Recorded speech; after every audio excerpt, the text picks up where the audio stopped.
जय श्री राधा रानी सरकार की, जय श्री कृष्ण भगवान की, जय श्री लक्ष्मी नारायण जी भगवान की, जय वैशाख मास महत्म्य की। मंदिर श्री बंसी वाले महात्मा यूट्यूब चैनल की ओर से हम आप सभी भक्तों का हार्दिक अभिनंदन करते हैं। वैशाख मास का पावन समय चल रहा है और इस वैशाख मास में भगवान की भक्ति करने से भगवान की बहुत ज़्यादा कृपा की प्राप्ति होती है। तो आज की इस विशेष वीडियो में हम आपको वैशाख मास महत्म्य के चौथे अध्याय की कथा को सुनाने जा रहे हैं, जो कि इस प्रकार है। बोल श्री राधा कृष्ण भगवान की जय। बोल वैशाख मास महत्म्य की जय।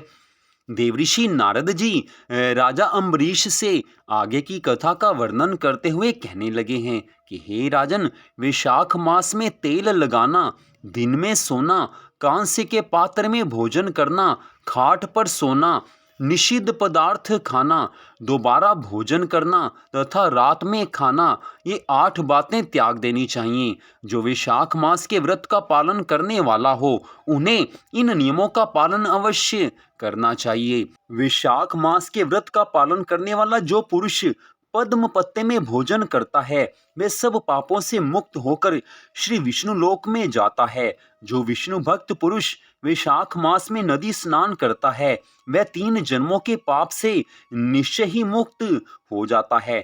जो प्रातःकाल सूर्य उदय होने के समय किसी समुद्रगामिनी नदी में वैशाख मास में स्नान करता है वह 7 जन्मों के पाप से उसी क्षण छूट जाता है। जो मनुष्य 7 गंगाओं में से किसी में भी उषा काल में स्नान करता है वह करोड़ों जन्मों में उपार्जित किए हुए पाप से निस्संदेह मुक्त हो जाता है।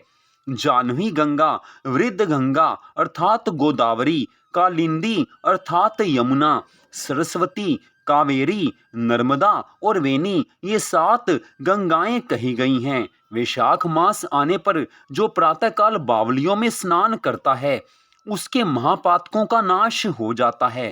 कंद, मूल, फल, शाक, नमक, गुड़, बेर, पत्र, जल और तक्र जो भी वैशाख मास में दिया जाए वह सब अक्षय हो जाता है।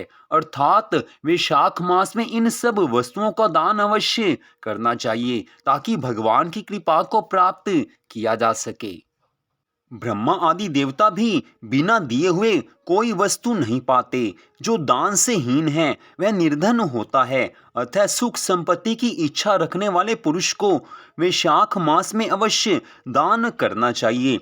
भगवान ने अपनी कृपा से जो कुछ सुख संपत्ति प्रदान की हुई है उसी में से जो कुछ बन सके उसका दान करना चाहिए। दान करते समय मन में एक भावना रहनी चाहिए कि प्रभु की दी हुई वस्तु प्रभु के अर्पण कर रहा हूँ। ये भावना होने से भगवान बड़े प्रसन्न होते हैं, क्योंकि वास्तव में मनुष्य के पास जो कुछ भी सुख संपत्ति वैभव है, जो कुछ भी उसके पास धन संपत्ति है, वो सब कुछ भगवान की कृपा से मिला है। तो भगवान ने जो कुछ दिया है उसमें से एक छोटा सा अंश अगर दान पुण्य के रूप में किसी को दिया जाए तो भगवान की प्रसन्नता प्राप्त हो जाती है।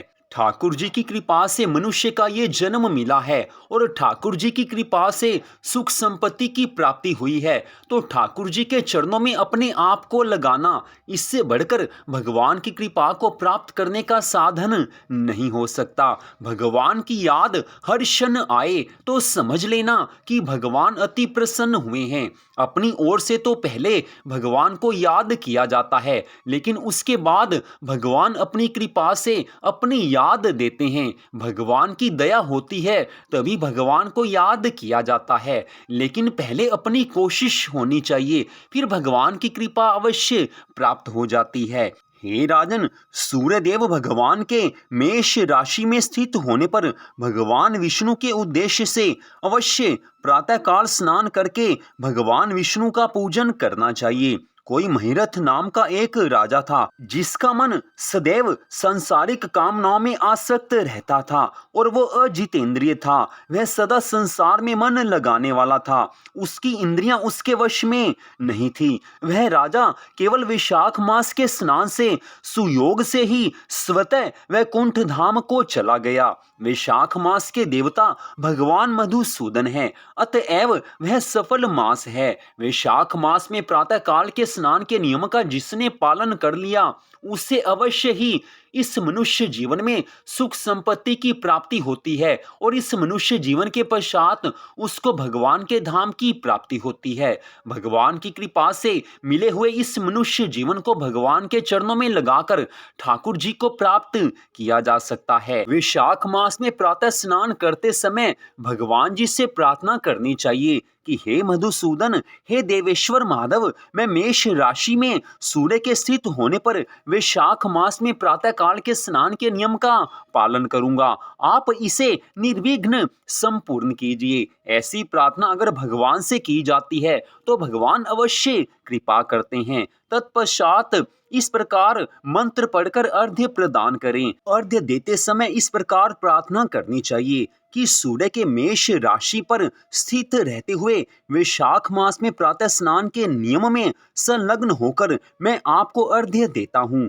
हे मधुसूदन, इसे ग्रहण कीजिए। इस प्रकार प्रार्थना करनी चाहिए। इस प्रकार अर्घ्य समर्पण करके स्नान करें। फिर वस्त्रों को पहनकर संध्या तर्पण आदि सब कर्मों को पूरा करके वैशाख मास में विकसित होने वाले पुष्पों से भगवान विष्णु की पूजा करें। अर्थात पुष्पों से भगवान का पूजन करना चाहिए। वैशाख मास में जो तरह तरह के सुंदर फूलों से भगवान का पूजन करता है उसके घर में सदैव धन संपत्ति बनी रहती है। मन में श्रद्धा भावना होगी तो भगवान की कृपा अवश्य प्राप्त होगी ही होगी। जो मनुष्य सब नियमों का पालन करेगा उस पर भगवान प्रसन्न होंगे ही होंगे। हे राजन, इसके पश्चात वैशाख मास के महात्म्य को सूचित करने वाली भगवान विष्णु की कथा सुननी चाहिए। वैशाख मास के महात्म्य की कथाओं को सुनने से भगवान की सबसे अधिक कृपा की प्राप्ति होती है। ऐसा करने से करोड़ों जन्मों के पापों से मुक्त होकर मनुष्य मोक्ष को प्राप्त कर लेता है। इसलिए वैशाख मास महात्म्य की कथाओं को अवश्य सुनना चाहिए। भगवान की कृपा से इन कथाओं को सुनने मात्र से इस जीवन में सुख संपत्ति की प्राप्ति की जा सकती है और इस मनुष्य जीवन के पश्चात मोक्ष की प्राप्ति हो जाती है। ये शरीर अपने अधीन है, जल भी अपने अधीन ही है, साथ ही अपनी जीवा भी अपने वश में है। अतः इस स्वाधीन शरीर से स्वाधीन जल में स्नान करके स्वाधीन जीवा से हरि इन दो अक्षरों का उच्चारण करे। भगवान के मंगलमय नामों का जाप करने से भगवान को प्रसन्न किया जा सकता है। जो वैशाख मास में तुलसी दल से श्री हरि विष्णु भगवान जी की पूजा करता है, श्री राधा कृष्ण भगवान जी की पूजा करता है, वह अवश्य ही मुक्ति को प्राप्त होता है। तुलसी माता का पूजन करने से मनुष्य ने अपने पूर्व जन्मों में जो कुछ पाप कर्म किए हैं वो एक क्षण में नष्ट हो जाते हैं। इस कारण तुलसी माता का पूजन अवश्य करना चाहिए और तुलसी दल से भगवान श्री राधा कृष्ण जी का, भगवान श्री लक्ष्मी नारायण जी का पूजन करना चाहिए। वैशाख मास का हर दिन शुभ है, हर दिन मंगलकारी है। वैशाख मास में सदा भगवान के चरणों में मन को लगाकर भगवान की कृपा को प्राप्त किया जा सकता है। मनुष्य जीवन में अनेक तरह की दुविधाएं सामने आती हैं, अनेक तरह के कष्ट सामने आते हैं, अनेक तरह के दुख सामने आते हैं। उनसे छुटकारा पाने का सर्वश्रेष्ठ साधन वैशाख मास में भगवान की भक्ति करना है। वैशाख मास में भगवान की भक्ति करने से मनुष्य संपूर्ण दुखों से छूट जाता है, क्योंकि भगवान जब मनुष्य पर प्रसन्न होते हैं तो उसके संपूर्ण दुखों को दूर कर देते हैं। इस मनुष्य जीवन में हम अपनी पूरी शक्ति लगाकर भी दुखों से छुटकारा नहीं प्राप्त कर सकते, दुखों से मुक्ति नहीं पा सकते। लेकिन अगर भगवान चाहें तो एक क्षण में, एक सेकंड में भगवान हमारे दुखों को दूर कर सकते हैं। और भगवान ऐसा करते भी हैं। जो भक्त भगवान की सच्ची श्रद्धा भावना से भक्ति करते हैं, भगवान चमत्कारी रूप से उनके दुखों को दूर कर देते हैं। भगवान तो चमत्कार दिखाने में सर्वसमर्थ हैं। भगवान के लिए कुछ भी असंभव नहीं है। वो तो कुछ भी कर सकते हैं। लेकिन वो मनुष्य पर कृपा तभी करते हैं जब मनुष्य पूरी श्रद्धा भावना से भगवान की भक्ति करता है और वैशाख मास में प्रातः स्नान के नियम का पालन करके सुबह भगवान की पूरी श्रद्धा भावना से अनेक तरह के नियमों से भगवान की भक्ति करता है। मन में श्रद्धा भावना है तो भगवान की भक्ति अवश्य होगी ही होगी। और अगर भगवान की भक्ति है तो भगवान की कृपा प्राप्त होगी ही होगी। वैशाख मास में भगवान के चरणों में मन को लगाकर इस संसार में सभी दुखों से छुटकारा पाया जा सकता है और इस संसार में सभी तरह के सुख संपत्ति आनंद प्राप्त किए जा सकते हैं। और सबसे बढ़कर बात यह है कि जो मनुष्य वैशाख मास में पूरी श्रद्धा भावना से, पूरे मनोयोग से भगवान के चरणों में मन लगाकर भगवान की भक्ति करता है, उसको इस भवसागर से पार होने में कोई कठिनाई नहीं होती। भगवान की कृपा से ऐसा मनुष्य आसानी से भवसागर से पार हो जाता है, अर्थात उसको इस मनुष्य जीवन के पश्चात मोक्ष की प्राप्ति हो जाती है।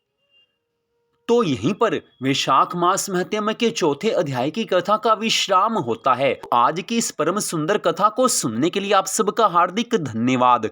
भगवान श्री राधा कृष्ण जी की, भगवान श्री लक्ष्मी नारायण जी की वैशाख मास महत्म्य की अनंत कृपा सदा आप सब पर, आपके परिवार पर बनी रहे। इसी मंगल कामना के साथ जय श्री राधा रानी सरकार की, जय श्री कृष्ण भगवान की, जय श्री लक्ष्मी नारायण जी भगवान की, जय वैशाख मास महत्म्य की। जय जय श्री राधे, जय जय श्री राधे, जय जय श्री राधे श्याम।